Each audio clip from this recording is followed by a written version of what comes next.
ஒரே ஒரு ஊர். அந்த ஊருக்கு பேர் கொடையாளிப்பட்டி. அந்த பேருக்கு தகுந்த மாதிரி தான் அந்த ஊர் மக்களும். யார் என்ன கேட்டாலும் இல்லைன்னு சொல்லாமல் கொடுப்பாங்க. கொடையாளிகள் நிறைந்த ஊர். இனாமா மட்டும் இல்லை, கடனாகவும் பணம் கொடுப்பாங்க. யாருக்காவது அவசரமாக பணம் தேவைப்பட்டதுன்னு வச்சுக்கோங்க, அந்த ஊருக்கு போய் வாங்கிக்கலாம்.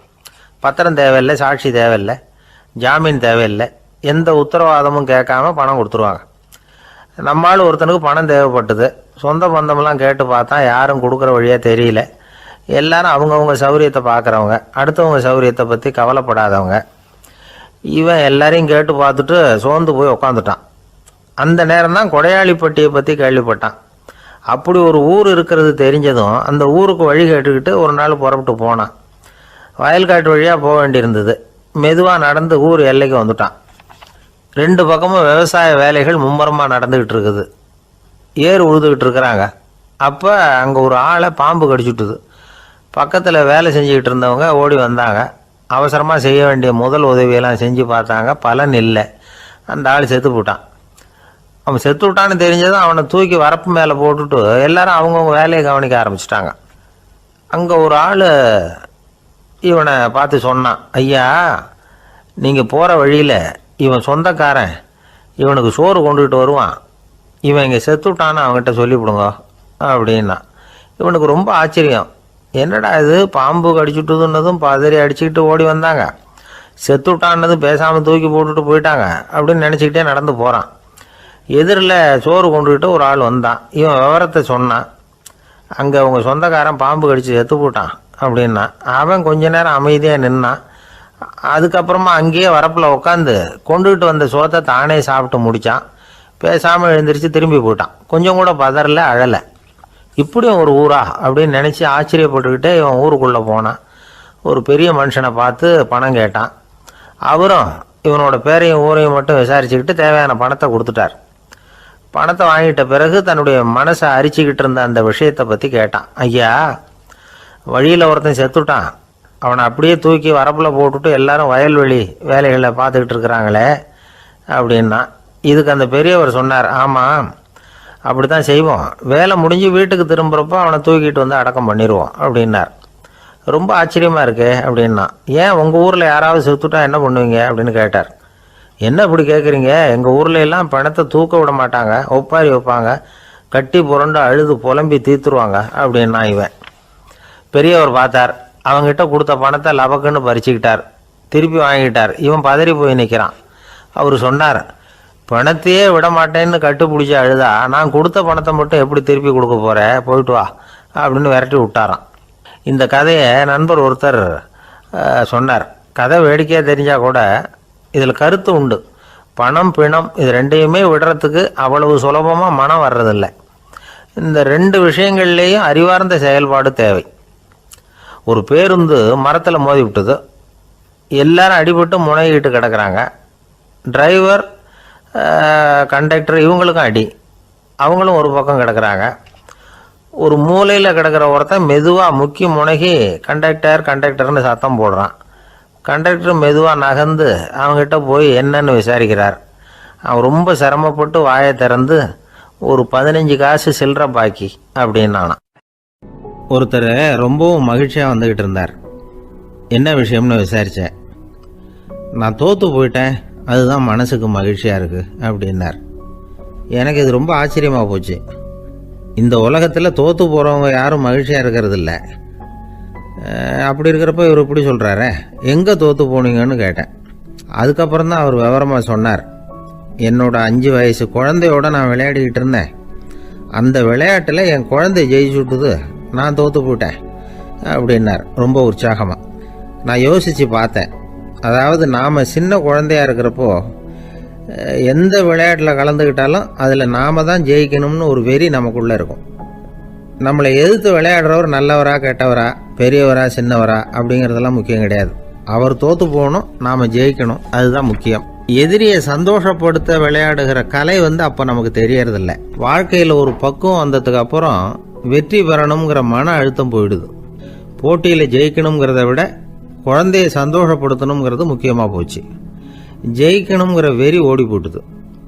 ஒரு குழந்தையாக இருந்தப்போ நம்ம வளர்ச்சிக்கு உதவிய வெற்றி, வெறி, பெரியவனானதுக்கு பிறகு நமக்கு எதிரியாக மாறுது. அதை சரியான சமயத்தில் நாம் புரிஞ்சுக்கிட்டோம்னா போதும், நாம் பொழைச்சிக்கலாம்.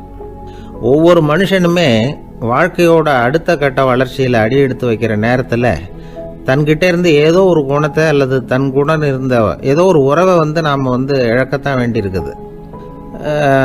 ஒரு கட்டம் வரைக்கும் உதவியாக இருந்த குணம் அடுத்த கட்டத்துக்கு தடையாக கூட மாறிடலாம். இந்த பரிமாண மாற்றத்துக்கு உள்ளாகிற ஒவ்வொருத்தரும் பிரத்யட்சமாக இதை உணர்றாங்க. ஆனால் பல பேர் எப்படின்னா பழசை திறந்துவிட்டு புதிய கொள்கைகளை உருவாக்கிக்கிறதுக்கு இஷ்டம் இல்லாமல் இருந்துடுறாங்க, அல்லது அப்படி செய்ய முடியாமல் தவிக்கிறாங்க. இதையெல்லாம் மீறி அந்த பழசை திறந்துட்டா அதை இழந்ததால் உண்டாகிற மன அழுத்தம் சில காலத்துக்கு வருத்திக்கிட்டு தான் இருக்கும், வேறு வழி இல்லை. ஆரோக்கியமான ஒரு முன்னேற்றத்துக்காக அந்த மன அழுத்தத்தை தாங்கிக்கத்தான் வேணும் அப்படிங்கிறாரு அந்த உலக புகழ்பெற்ற மேதை ஒருத்தர், இந்த ஸ்காட் பெக் அப்படிங்கிறவர். பிறந்த நாள் முதல் இதுதான் சரி அப்படின்னு கற்பிக்கப்பட்டு வந்த ஒவ்வொரு தத்துவத்தையும் தங்களுடைய வளர்ச்சிக்கு தகுந்த மாதிரி மாற்றி அர்த்தப்படுத்தி கொள்ள முடியாமல் வாழ்க்கை சூழல்ல அப்படியே அரைப்பட்டு தூளாகிறவர்கள் தான் ரொம்ப தவிக்கிறாங்களாம். இதுதான் அவருடைய கருத்து. பெரும்பாலும் மனிதர்களுடைய நடுத்தர வயசில், அதாவது 30 தாண்டுகிற சமயத்தில் தான் இந்த தவிப்பு உண்டாகுதான். இதை தான் மேற்கத்திய நாடுகளில் அடிக்கடி மிட் லைஃப் கிரைசிஸ் அப்படின்னு சொல்கிறாங்க. அப்பப்போ பழசையெல்லாம் தொலைச்சி விட்டு புதுசாக பிறக்கிறதுக்கு கற்றுக்கணும். ஒவ்வொரு நிமிஷத்தையும் அந்த நிமிஷத்துக்கு ஏற்ற சித்தாந்தம் கொண்டவர்களாக சந்திப்போம் அப்படிங்கிறார் அந்த உளவியல் நிபுணர். இப்படி பழகிக்கிட்டால் வாழ்க்கை இன்பமயம், இல்லைன்னா தவிப்பு மயம்தான். பழசை தொலைக்க முடியாதவர்களில் எத்தனையோ பேர் உண்டு, எத்தனையோ ரகம் உண்டு. அதில் வேடிக்கையான நண்பர்களும் உண்டு. ஒருத்தர் நண்பர் வீட்டுக்கு போனார். அவர் ஏதோ இனிப்பு பலகாரம் கொடுத்து சாப்பிட சொல்லியிருக்கிறாங்க அவங்க வீட்டில். இவர் சாப்பிட்டு பார்த்துட்டு சொன்னாராம், சார் 6 மாதத்துக்கு முன்னாடி ஒரு தடவை இங்கே வந்தேன், அப்போது ஒரு இனிப்பு பலகாரம் கொடுத்தீங்க, அது இதை விட நல்லா இருந்தது சார் அப்படின்னாராம். அப்போ செஞ்ச அதே இனிப்பு பலகாரம் தான் சார் இதுவும் அப்படின்னாராம் அவர். ஒருத்தர் மனசில் நிம்மதி இல்லாமல் உட்காந்துருந்தார். என்ன சார் விஷயம் அப்படின்னு விசாரித்தேன். அகலக்கால் வச்சுட்டேன், அதுதான் அவதிப்படுறேன்னார். விவரமாக சொல்லுங்கன்னு. வீடு கட்டணும்னு ஆரம்பித்தேன், வேலை பாதியிலே நிற்கிது, கையில் பணம் இல்லை அப்படின்னார். இது மாதிரி ஆசாமிகள் பல பேரை நீங்கள் பார்த்துருக்கலாம். இவங்கெல்லாம் சுலபமாக மன அழுத்தத்துக்கு ஆளாயிடுறாங்க. மன உளைச்சல், அதாவது ஸ்ட்ரெஸ் அப்படின்னு சொல்கிறோமே, அதுக்கு அடிப்படையான சில காரணங்கள் உண்டு. அதாவது மிகையாக திட்டமிடுதல் அப்படிங்கிறதும் ஒரு முக்கியமான காரணம். நடைமுறை சாத்தியம் என்னங்கிறத மனசில் வச்சுக்கிட்டு எந்த திட்டத்தையும் தீட்டணும், அப்போ தான் அது சரியாக வரும். 2வது காரணம் என்ன தெரியுமா? ஒரே நேரத்தில் பல்வேறு செயல்களில் ஈடுபடுறது. தொலைபேசியில் பேசிக்கிட்டே கையில் இருக்கிற கடிதத்தை படிச்சுக்கிட்டே எதிரில் உட்காந்துக்கிட்டு இருக்கிறவருக்கும் அப்பப்போ பதில் சொல்லிக்கிட்டு மனசில் பல்வேறு சிந்தனைகளை அப்படியே ஓட விட்டுக்கிட்டு இருக்கிறது, இதுவும் மன அழுத்தத்தை உண்டாக்குது. 3வது காரணம், எதிலேயும் வெற்றி மட்டும் எதிர்பார்க்குற ஒருதலைப்பட்சமான ஆர்வம். நாம் தொட்டதெல்லாம் வெற்றியாகவே முடியணும் அப்படின்னு எதிர்பார்க்குறவங்க ஏதாவது ஒன்றில் தோல்வியை கண்டால் தோண்டு போயிடுறாங்க. எப்படியும் முடியலாம்ங்கிற எண்ணம் ஏற்கனவே நமக்குள்ளே இருந்துட்டுதுன்னா அந்த அவஸ்தை வராது. அதனால் அதுவும் நம்ம வளர்த்து கொள்ள வேண்டிய ஒரு குணம். மன உளைச்சல் ஏற்படுறதுக்கு இன்னொரு காரணம், எதையும் வேகமாக செஞ்சுடணும் அப்படிங்கிற துடிப்பு. அந்த துடிப்பே மனசை அழுத்த ஆரம்பிச்சிடும். எந்த ஒரு காரியத்திலையும் தாமதமோ இடையூறோ ஏற்பட்டால் அதை பொறுத்துக்கிற மனப்போக்கம் வேணும். அது இல்லாதவங்க அழுத்தத்துக்கு ஆளாயிடுறாங்க. சில பேர் வேலைன்னு எந்த நேரம் பார்த்தாலும் வேலையே கதின்னு கிடப்பாங்க. பொழுதுபோக்குக்கோ உடற்பயிற்சிக்கோ குடும்பத்தில் உள்ளவங்க அல்லது நண்பர்கள் கூட கலந்துரையாடவோ கொஞ்சம் கூட நேரம் ஒதுக்க மாட்டாங்க. இந்த சுபாவம் மன அழுத்தத்தை உண்டு பண்ணும். இதையெல்லாம் புரிஞ்சுக்கிட்டு அதிலிருந்து விடுபடுறது எப்படின்னு யோசிக்கணும். வல்லுநர்கள் இது தொடர்பாக சில யோசனைகளை சொல்லி வச்சிருக்கிறாங்க. அது என்னன்னா, வாழ்க்கைங்கிறது பிரச்சனைகளால் பின்னப்பட்ட ஒன்று, அது எப்போவுமே முடிவடையாத ஒரு தொடர்கதை அப்படிங்கிறத முதல்ல நாம் புரிஞ்சுக்கணும். ஒரே நேரத்தில் ஒரு காரியத்தில் மட்டுமே நாம் கவனம் செலுத்தணும். அடுத்தவங்க காரியத்தில் தலையிடக்கூடாது. எதையும் பேச ஆரம்பிக்கிறதுக்கு முன்னாடி நம்மை நாமே கேட்டுக்க வேண்டிய கேள்வி 2. 1, நான் சொல்ல போகிறது ரொம்ப முக்கியமானதா? 2வது, நான் சொல்கிறத அவங்க கேட்குறதுக்கு ஆசைப்படுறாங்களா? நான் பேசுகிறதுக்கு அது சரியான நேரம் தானா?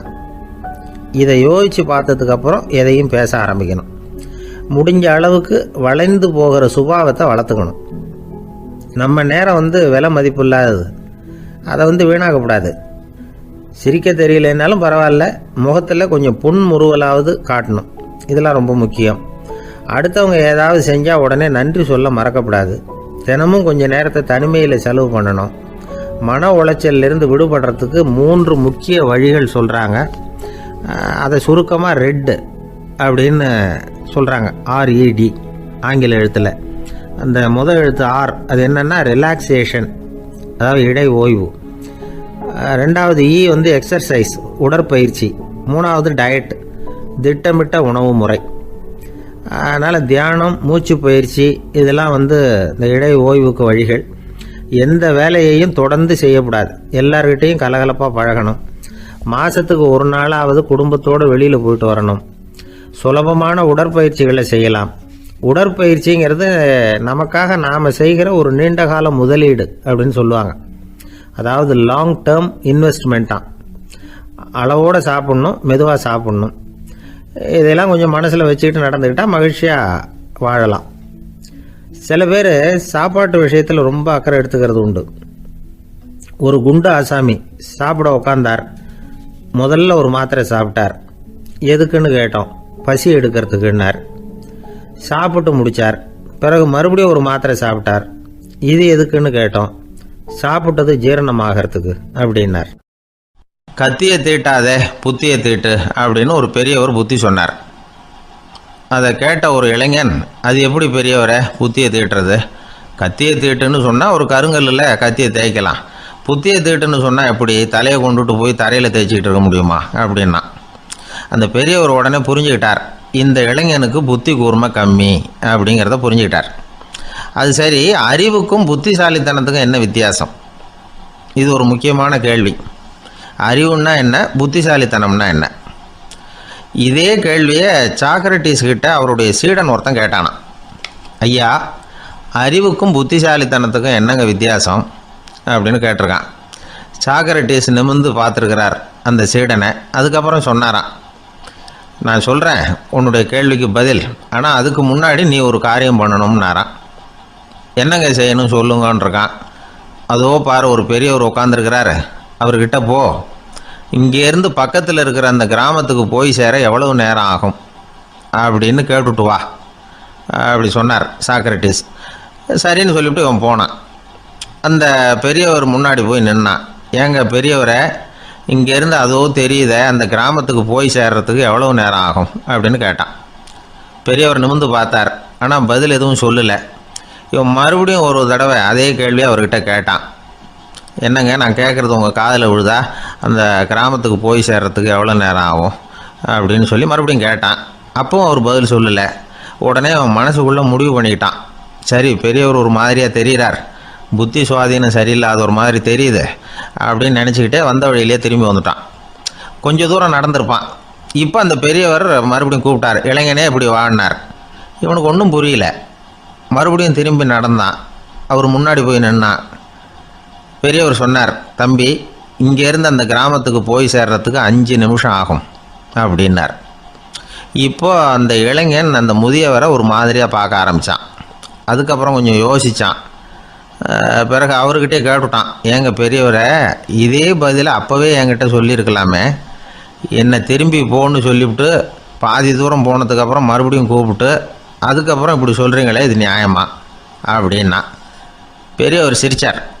அதுக்கப்புறம் சொன்னார், ஏன்பா நீ எவ்வளவு வேகமாக நடக்கிறேங்கிறத பார்க்காம நீ கிராமத்துக்கு போய் சேர வேண்டிய நேரத்தை எப்படி என்னால் சொல்ல முடியும்? அதனால தான் உன்னை கொஞ்சம் தூரம் நடக்க விட்டு உன்னுடைய நடையின் வேகம், அந்த கிராமம் இருக்கிற தூரம் ரெண்டையும் கணக்கு போட்டு அதுக்கப்புறம் நேரத்தை சொன்னேன்னார். சீடன் தலை குனிந்தான். அப்படியே திரும்பி சாக்ரட்டிஸ் முன்னாடி நின்னான். சாக்ரட்டிஸ் இப்போ சொல்கிறார், தம்பி, அதுக்கு பேர் தான் புத்திசாலித்தனம்.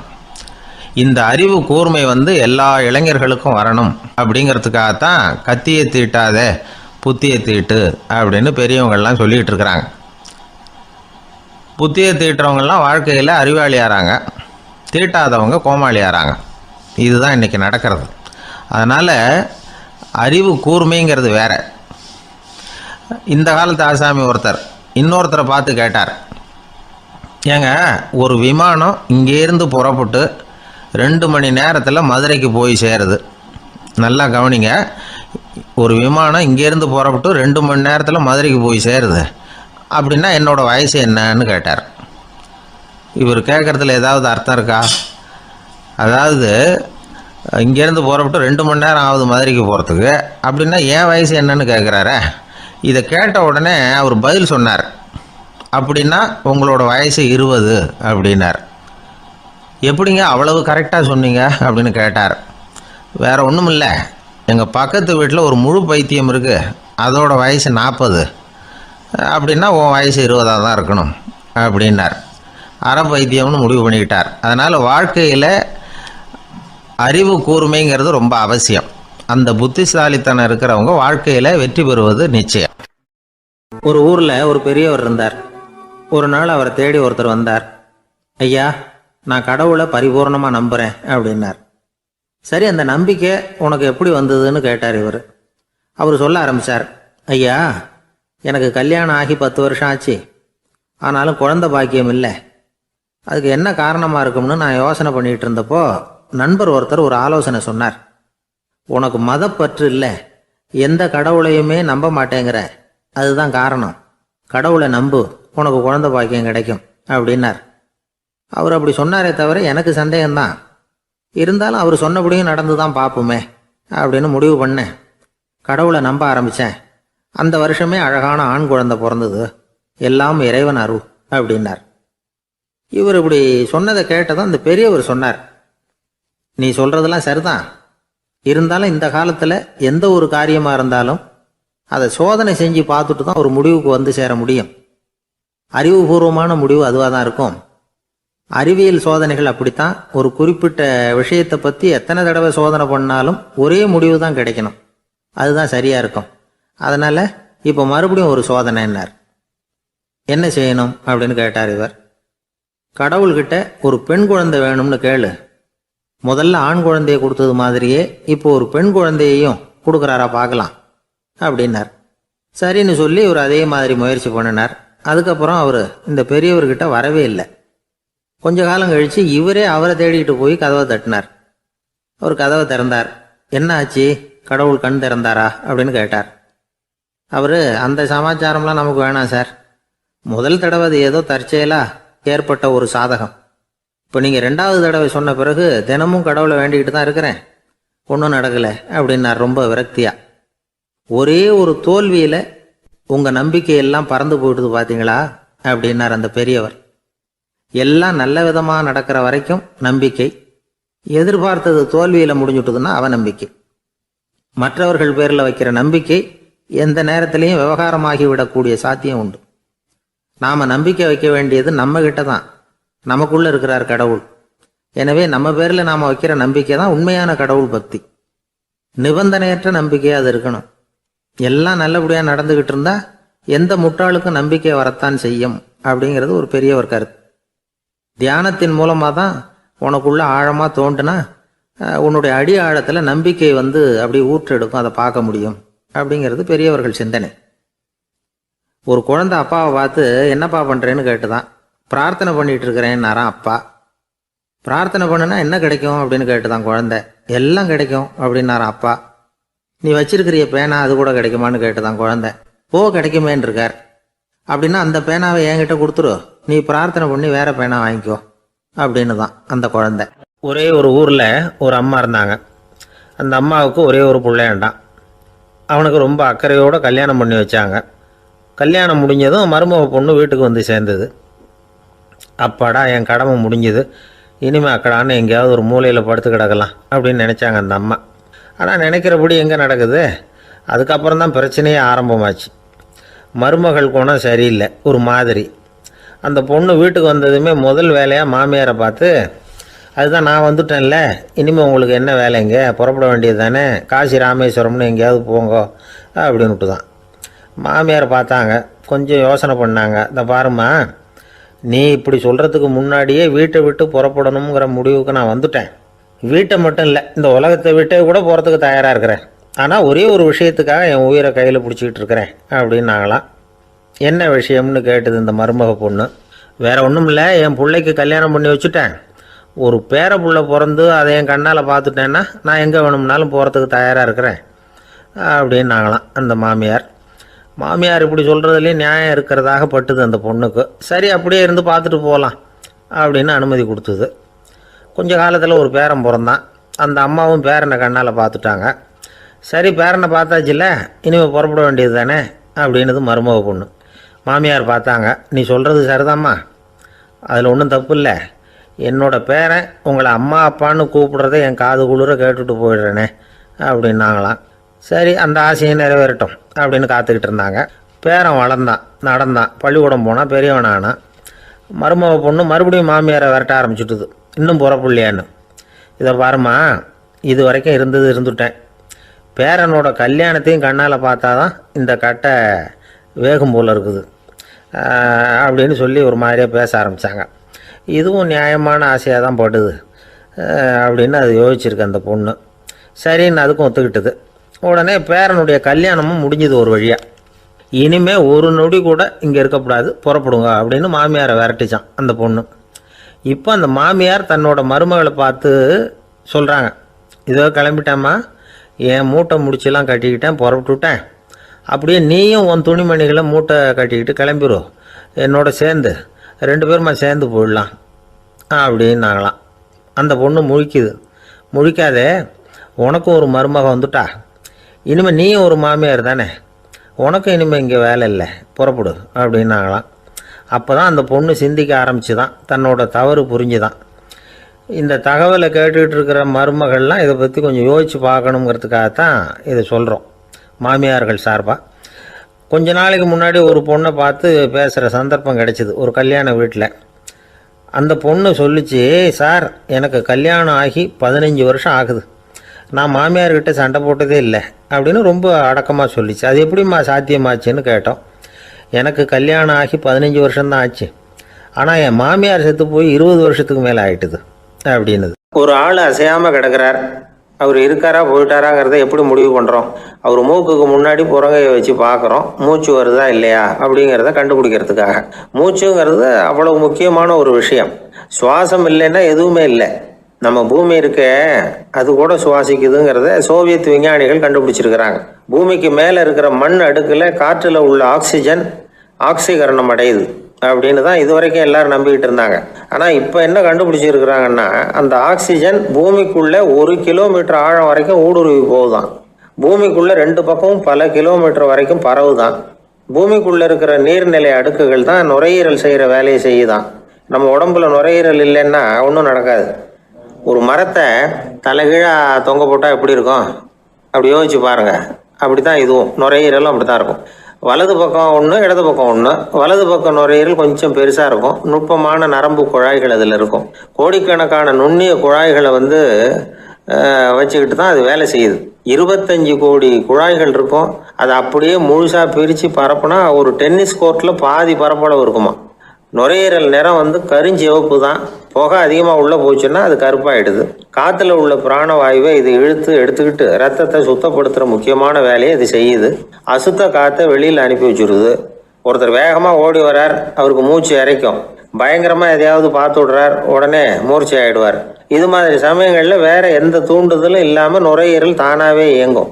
இப்படி ஒரு அவசியம் ஏற்படுறப்போ இயக்கத்தை தூண்டி விடுற முக்கியமான இணைப்பு மூளைக்கு கீழே முதுகு எலும்புக்கு மேற்பகுதியில் இருக்குது. அது உடனே சுவாசத்துக்கு அவசர உதவியை கொடுக்குது. இப்போ ஒருத்தர் பேசாமல் உட்காந்துருக்கார்.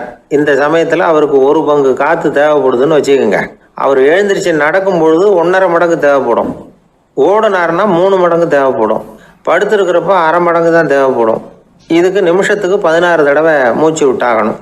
இப்படி சாதாரணமாக உள்ளே இழுக்கிற காற்று கொஞ்சம்தான் இருந்தாலும் இது மாதிரி 8 மடங்கு காற்றை உள்ளே இழுத்து வச்சுக்கிற சாமர்த்தியம் நுரையீரலுக்கு இருக்குதான். தண்ணி, நுண்கிருமிகள், ரசாயன பொருள் இப்படி எது உள்ளே போனாலும் நுரையீரல் சமாளிச்சுக்கும். 30 வருஷமாக விடாத புகை பிடிக்கிறவர் தொடர்ந்து உள்ளே அனுப்பி வைக்கிற புகையை கூட சமாளிக்குதுன்னா பார்த்துங்களேன். உள்ளே போகிற புகை நுட்பமான சுவாச முடிச்சுகளை அழிச்சு விடுது. கறி புகை அது மேலே படிஞ்சு உபயோகம் இல்லாமல் பண்ணிவிடுது. ஆனாலும் தேவைக்கு அதிகமாக 8 மடங்கு கூடுதலாக சுவாச முடிச்சுகள் நம்ம உடம்புக்குள்ளே இருக்கிறதுனால சமாளிக்க முடியுது. சமாளிக்க முடியலன்னா சில சமயம் மூச்சு திணறும். அதை ஒரு எச்சரிக்கையாக எடுத்துக்கிட்டு புகை பிடிக்கிற பழக்கத்தை விட்டுடணும். அதுதான் நல்லது. ஆனால் அப்படி யார் விடுறது? இணை பிரியாத 2 நண்பர்கள் இருந்தாங்களாம். 2 பேரும் விடாமல் சிகரெட்டு குடிக்கிறவங்க. அதில் ஒருத்தன் செத்து போட்டான். இன்னொருத்தன் அதுக்கப்புறம் 2 சிகரெட்டாக குடிக்க ஆரம்பித்தானா. ஏன் இப்படி பண்ணுறேன்னு கேட்டிருக்காங்க. நான் ஒரு சிகரெட்டு தான் குடிக்கிறேன், செத்து போன என்னுடைய ஃப்ரெண்டு இருக்கானே செத்து போனவன், அவனுக்காக இன்னொரு சிகரெட்டு குடிக்கிறேன் அப்படின்னு நானா. இது ரொம்ப ஆபத்து, விட்டுடு அப்படின்னு சொல்லியிருக்காங்க. சரின்னு ஒத்துக்கிட்டான். ஆனால் அதுக்கப்புறமும் ஒரு சிகரெட் வீதமாக குடிச்சிக்கிட்டே இருந்தான். சிகரெட்டு பழக்கத்தை நீ இன்னும் விடலையான்னு கேட்டாங்களாம். அந்த பழக்கத்தை நான் எப்போவோ விட்டுட்டேன், இப்போ நான் குடிக்கிறது என் ஃப்ரெண்டுக்காக அப்படின்னு நானா. இவங்கெல்லாம் எப்படி திருந்துறது? ஒரு ஊரில் ஒரு கோயில் இருந்தது.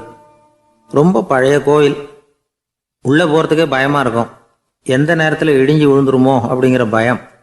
அப்படி இருந்ததுனால யாரும் துணிஞ்சு சாமி கும்பிடுறதுக்கு அங்கே போகிறதில்ல. கோயிலுக்கு வர்ற கூட்டம் கொஞ்சம் கொஞ்சமாக குறைய ஆரம்பிச்சுட்டுது. கோயில் நிர்வாகிகள் எல்லாரும் கூடி உட்காந்து பேசினாங்க. என்ன பண்ணலாம்னு யோசனை பண்ணாங்க. எந்த இடம் மோசமாக இருக்கோ அந்த இடத்த பழுது பார்த்தாங்க. அங்கே இங்கே வர்ணத்தை பூசி கொஞ்சம் அழகுபடுத்தி பார்த்தாங்க. ஏதோ இந்த ஊரில் கோயில்னு ஒன்று இருக்குது, அது மக்களுக்கு தெரியணும் அப்படிங்கிறதுக்காக தான் இப்படிலாம் பண்ணாங்க. இருந்தாலும் கோவில் இருக்கிற நிலைமை மக்களுக்கு தெரியும். அதனால் அங்கே வர்றது குறைச்சிக்கிட்டாங்க அவங்க.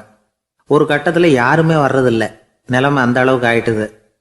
மறுபடியும் கோவில் நிர்வாகிகள் கூட்டம் நடந்தது. இந்த கூட்டம் கூட கோயிலுக்கு உள்ளே நடக்கலை, இடிஞ்சு விழுந்துருமோங்கிற பயம். அதனால் வெளியில் தான் உட்காந்து கூட்டத்தை நடத்தினாங்க. ஏன்னா உள்ளே போகிறதுக்கு அவங்களுக்கும் துணிச்சல் கிடையாது. எந்த நேரமும் விழுந்துரும் போல் இருந்தது அது. அது வழியாக போகிறவங்க கூட வேகமாக அந்த இடத்த கடந்து போக ஆரம்பிச்சிட்டாங்க. கோவில் நிர்வாகிகள் வெளியில் உட்காந்து கூட்டம் போட்டாங்க இல்லையா, அந்த கூட்டத்தில் 4 தீர்மானங்களை நிறைவேற்றினாங்க.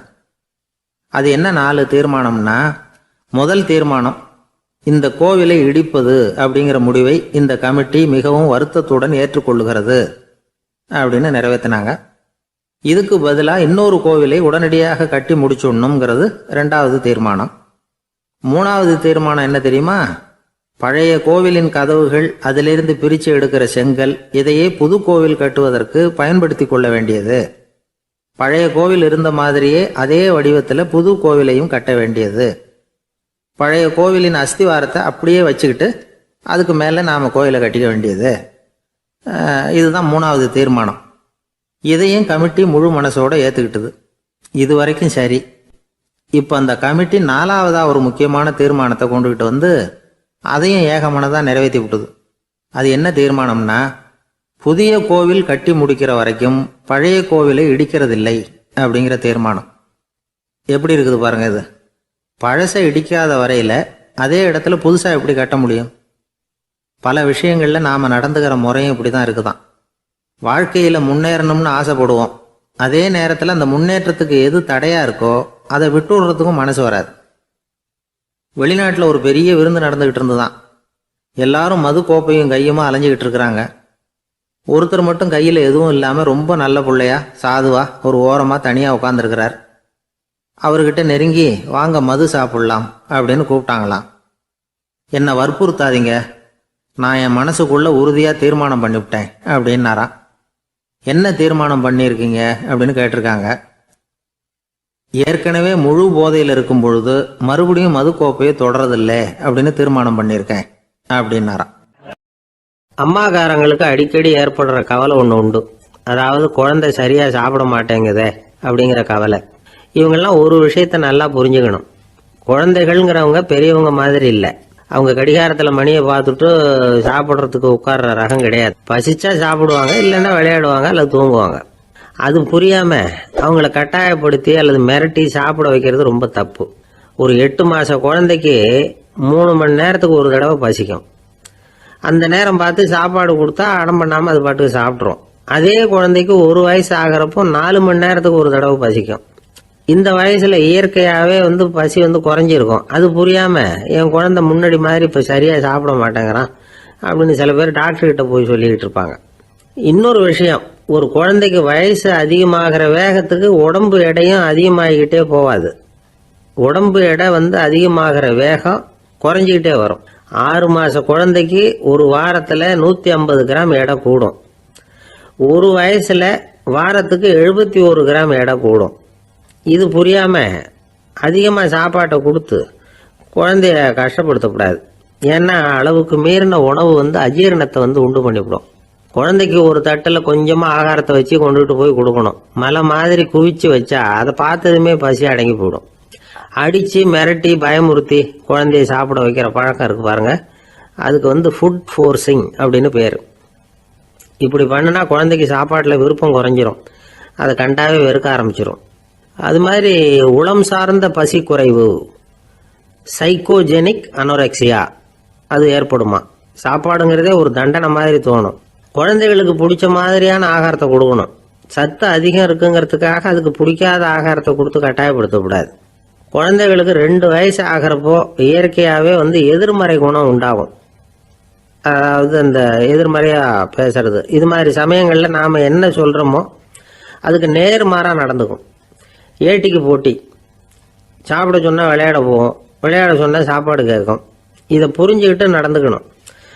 குழந்தை சொன்ன பேச்சை கேட்கலேன்னு கோவப்படக்கூடாது. குழந்தை வளர வளர பிடிவாத குணம் வர்றது சகஜம். கேட்டதை வாங்கி கொடுத்தாதான் சாப்பிடுவேன் அப்படின்னு பிடிவாதம் பண்ணும். வாங்கி கொடுத்து விடுறது தான் உத்தமம். நீங்களும் அதுகிட்ட பிடிவாதம் பண்ணிட்டு இருக்கக்கூடாது. ஏன்னா கேட்டது கிடைக்கலையேங்கிற ஏமாற்றம் கூட குழந்தையோட பசியை குறைச்சிரும். கேட்டது கிடைச்சிட்டா பசி அதிகமாகும், கொடுத்ததை மளமளன்னு சாப்பிட்றோம். குழந்தைகளுக்கு கண்ட கண்ட நேரத்தில் சாப்பிட்றதுக்கு எதையாவது வாங்கி கொடுத்துக்கிட்டு இருந்தா சாப்பாட்டு நேரத்தில் சாப்பிடாம அடம் பண்ண ஆரம்பிச்சிடும். பள்ளிக்கூடம் போகிற பிள்ளைங்க காலை உணவை சரியாக சாப்பிட மாட்டாங்க.